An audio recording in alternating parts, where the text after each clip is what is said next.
Hi guys! Welcome back sa YouTube channel ko.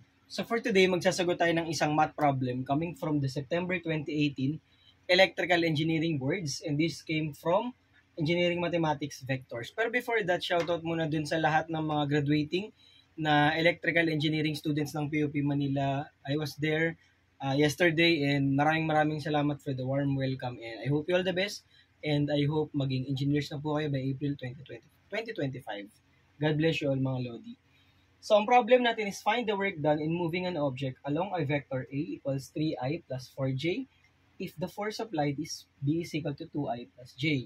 So, siguro ba kayong iba nalilito kapag ganito na yung given problem, pero tandaan lang po natin yung concept ng work.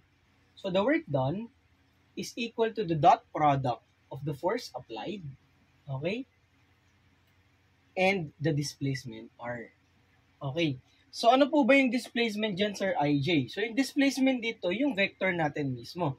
So, that is equal to the dot product of which is the force 2i plus j, right? 2i plus j dot the r which is 3i plus 4j. So, naalala pa po ba pag-perform ng dot product? So, tandaan po natin that if we are getting the dot product, so we will just multiply the coefficients of the I, the J, and the K, right? I hat, J hat, K hat. Multiply, and then add lang natin dun sa product ng mga coefficients natin. So sa I, so that is equal to 2 multiplied by 3, kasi yun yung sa I, plus 1 multiplied by 4. Kapag sinimplify natin dito, 2 times 3, that's 6, plus 4. So the work done is equal to 10. Okay, mga Lodi Cakes? Pero pwede rin naman natin i-calculator technique. Considering na alam natin paano siya i-plot sa calculator natin. So, para kasing pwede mo siyang sabihin na 2, 1, dot, 3, and 4. So, punta lang tayo mga Lodi Cakes sa calculator natin gamit ni Sir IJ yung CARS calculator. So, mode lang po mga Lodi Cakes, mode 8.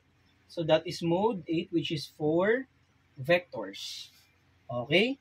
And then, kunin nyo lang po, ilagay nyo yung vector A. So, ganito yung gawin nyo. So, vector A, pindutin nyo yung 1, and then set nyo yung 2, kasi 2 by 2 lang naman siya, mga idolo. So, vector A is 2 by 2. So, lagay natin is 2, 1. Tapos yung vector B naman natin, so, i-clear nyo lang AC, and then shift 5, which is shift vector, and then type the data. So, yung 2 natin yung data, and then vector B. 2 ulit, kasi 2 by 2 siya, and then try natin yung 1. And, 2 and 1, okay. Tapos ito is 3 and 4. Okay, Sir IJ, 3 and 4. And then, pagka-clear nyo mga Lodi Cakes, just press Shift 5, 3, Shift 5, dot. So, gagamitin nyo lang yung dot. So, kailangan medyo aware lang kayo sa mga calculators.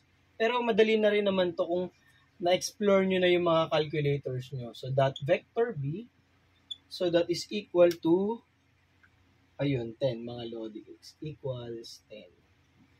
So, ganun lang po siya kasimple. Basta tatandaan lang po natin that the work done is equal to the product of the force, or the dot product of the force and the displacement. So, if ever may questions or clarifications, huwag po kayo mahiyang mag-comment sa comment section. And maraming salamat sa mga Lodi Cakes natin na patuloy na sumusuporta sa channel natin. I hope you all the best. Bye-bye and God bless.